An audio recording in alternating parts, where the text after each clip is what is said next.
Con más asuntos, hay 4 psicólogas del Colegio Oficial de Psicólogos de Tenerife que van a formar parte de la Red Nacional de Atención a Víctimas del Terrorismo. Esta red se ha puesto en marcha a raíz de un convenio de colaboración firmado entre el Consejo General de Colegios Oficiales de Psicólogos y el Ministerio del Interior, con el fin de garantizar una atención contrastada y de calidad a estas víctimas. Esta mañana queremos conocer cuáles son los objetivos de esta red y qué papel deben desempeñar cada uno de los psicólogos.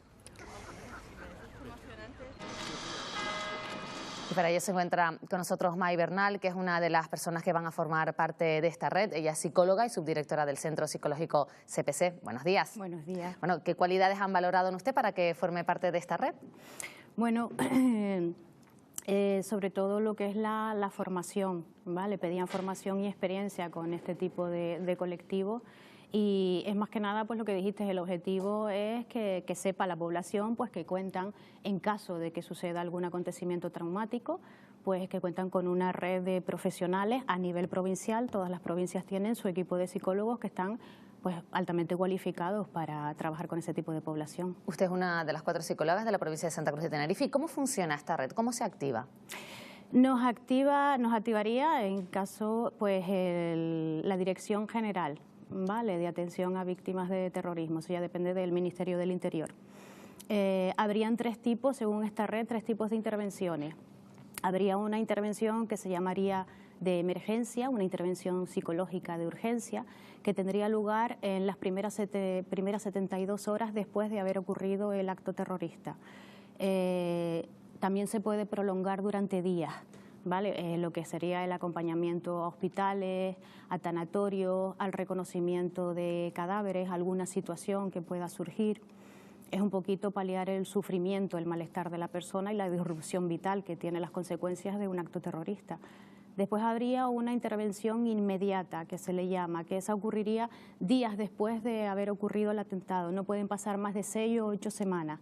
Ahí se formarían incluso grupos de autoayuda en caso de que fuese necesario. Se proporcionarían unas herramientas a ese colectivo para que se las apliquen a sí mismos y habría una psicoeducación, por así decirlo, de las posibles reacciones emocionales que puedan tener. Y después habría otro tipo de intervención, la tercera, que ya sería más clínica, en el despacho, un tratamiento psicológico. Ese tipo de intervención es tanto para afectados directos, personas que han vivido el acontecimiento, como para afectados indirectos, que serían familiares y amigos. Vamos a ponernos en el caso. Se produce pues un atentado terrorista. ¿Qué es lo primero que se va a encontrar en esa primera intervención de emergencia que usted nos refería? ¿Qué es lo que se encuentra la persona? ¿En qué estado está? Imagino, nosotros decimos siempre, está en estado de shock. Sí, es la primera fase, la fase de impacto, ¿vale? Date cuenta que uno de los pilares fundamentales en nuestra vida es el sentimiento de invulnerabilidad, ¿vale? O sea, todos nos morimos, a todos nos pasan cosas, pero parece que le pasa a los demás, que no nos pasan a nosotros mismos. Cuando nos ocurre un acontecimiento de esa magnitud, el cerebro se bloquea. Entramos en la fase de impacto. La persona es incapaz de reaccionar, de tener un razonamiento lógico y se dan todo tipo de reacciones. Hay personas que reaccionan de manera autómata como si fueran robots, parece que ni sienten ni padecen, y hay otras personas que tienen unas reacciones descontroladas, desbordantes. ¿Y qué es mejor, expresar el sentimiento o guardártelo? Eso es algo fundamental y me gustaría que quedase muy claro. O sea, una reacción anormal ante una situación anormal es completamente normal. Que la persona tenga libertad para expresar sus propias emociones es fundamental. Las emociones tienen una curva, suben y después tienden a bajar, a equilibrarse. Si nosotros bloqueamos cuando está subiendo la emoción, si nosotros paramos, esa emoción se va a quedar ahí estancada, ¿vale? Le va a crear más angustia y más ansiedad a la persona. Entonces es conveniente dejar que la persona, si tiene ganas de gritar, que grite, si tiene ganas de llorar, que llore. ¿Y qué hace un psicólogo en ese primer momento? ¿Es más bien la tarea de escuchar o de aconsejar? Es una de las buenas prácticas que ponen, sobre todo hay una guía especial para eso, para los profesionales, que la sacó el Gobierno del País Vasco. Las habilidades de comunicación, yo creo que en todo profesional, no solo en el psicólogo, o sea, la empatía, la asertividad, la escucha activa. Es que muchas veces no hay que decir nada, no hay palabras mágicas, simplemente estar y dejar que la persona se tenga libertad para expresar esas emociones. Está hablando usted de, bueno, del primer impacto, digamos, en esa intervención de emergencia. Hablaba 72 horas, ¿no? Sí, es recomendable. En las que esa persona está en ese estado. Sí, bueno, es un proceso largo, ¿vale? Dura. El primer proceso, el que se da es el estrés agudo en todo acontecimiento traumático. Se da un proceso de estrés agudo que puede desencadenar en un estrés postraumático.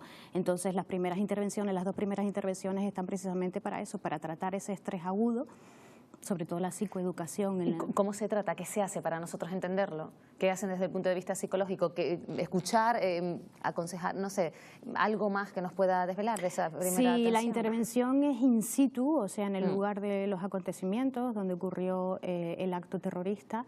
Lo primero que todo lo que hace un psicólogo o todo profesional debería hacer es presentarse. ¿Vale? Identificarse. Hola, me llamo May Bernal, soy psicóloga y estoy aquí para ayudarte. Eso es lo primero de todo. La escucha activa, por supuesto, la libertad de emociones también. Después también es no generar más caos dentro del caos. Porque date cuenta, hay mucho ruido, hay muchas sirenas, hay gente corriendo para aquí y para allá, vas caminando tranquilamente por la calle o ocurre, explosiona algo y de repente... Ponernos en esa situación, ¿no? La siguiente imagen que tienes es estar en el suelo, ensangrentada, familiares, personas fallecidas alrededor, entonces ahí... Y es importante decir la verdad. Si preguntan por un familiar, ¿qué le ha pasado a mi hijo? ¿Dónde está mi hijo? Bueno, o no mentir. No sé dónde está la diferencia. No, nunca mentir. Siempre hay que decir la verdad. Lo que pasa es que las malas noticias también hay que saber darlas, a poder ser llevar a la persona a un lugar apartado, precisamente para eso, porque va a tener una explosión de emoción importante. Luego sabemos que nos comentaba el traslado pues a hospitales, también pues pueden llevar a personas a reconocer cadáveres, un momento durísimo. Sí. Es que no hay nada bonito en un atentado terrorista, o sea, son momentos duros por el que pasa la persona, pero ahí estamos los profesionales, somos un acompañante en el proceso, ¿vale? Hasta que la persona sea capaz de tomar las riendas de su vida. En psicología existe un término que es la resiliencia, que es la capacidad del ser humano para superar las adversidades de la vida y no solo superarlas, sino además salir fortalecido de las mismas, y eso se da. El ser humano es capaz de salir airoso de cualquier acontecimiento traumático. Además, hoy en día la psicología cuenta con herramientas muy potentes, muy eficaces para tratar ese tipo de problemáticas. Hablaba también de la intervención luego, la segunda inmediata, de 6 a 8 semanas. ¿Qué se hace en ese periodo? En ese periodo, sobre todo la psicoeducación, también sesiones grupales, que ayudan mucho. El ver que a otros les ha pasado lo mismo que a ti, unirte con personas que tienen el mismo problema o no. Sí, exacto, o sea, tanto familiares o amigos también ayuda mucho, y proporcionarle las herramientas para que la persona se aplique a sí misma en temas de ansiedad y el control emocional. Y luego hablaba de una última fase, pues ya la clínica, que es atenderlos, pues digamos que ya con cierta... En caso de que hayan quedado secuelas psicológicas, ¿vale? Las 2 primeras intervenciones es para atajar, o sea, para tratar el estrés agudo. Ya en clínica sería en casos de que haya surgido un estrés postraumático. Normalmente se dice que un estrés agudo mal gestionado desemboca en un estrés postraumático. ¿Hay diferencias entre atender a un hombre, a una mujer, por edades también?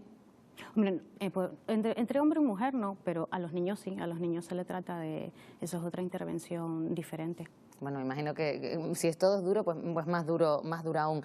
Lo comentaba antes, hay una guía que ha sacado el País Vasco de buenas prácticas. ¿En qué consiste? Es una guía que salió a raíz de, bueno, en el País Vasco, que tienen bastante experiencia. Es una guía de buenas prácticas para evitar la victimización secundaria, que se le llama. ¿Qué significa? Los afectados por el terrorismo sienten, así lo perciben, que una vez que ha ocurrido el hecho traumático, el acto terrorista, cuando pasa el tiempo, cuando pasan los años, sienten como un abandono, un sentimiento de abandono a nivel social, ¿vale? A nivel físico, a nivel psicológico y a nivel psicosocial. Pues a lo mejor no tienen los recursos necesarios para acudir, no tienen las ayudas necesarias, los procesos judiciales tardan mucho tiempo.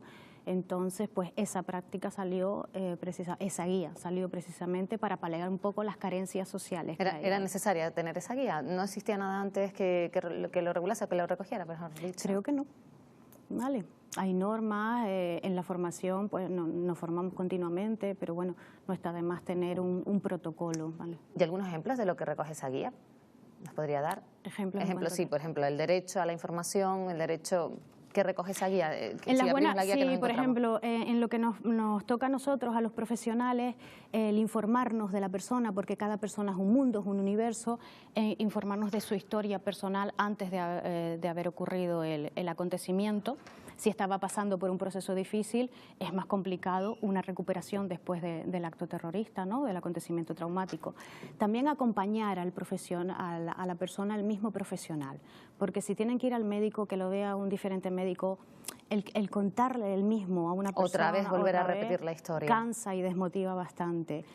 La actitud paternalista, o sea, cuando una persona pasa por este tipo de situación, los que están alrededor, y que esto sirva también para familiares y amigos, solemos tener una actitud paternalista hacia la persona, tendemos a protegerlo, ¿vale? Eso lo que está impidiendo es el proceso de resiliencia, ¿no?, que la persona sea capaz de tomar las riendas de su vida, bloquea ese... Bueno, pues gracias por darnos, aunque sea algunos ejemplos de lo que contiene esa guía, y darle la enhorabuena por ser una de los 4 profesionales que va a estar en esta red. May Bernal, subdirectora del Centro Psicológico CPC, muchas gracias por atendernos. Buenos días. A ustedes por invitarme.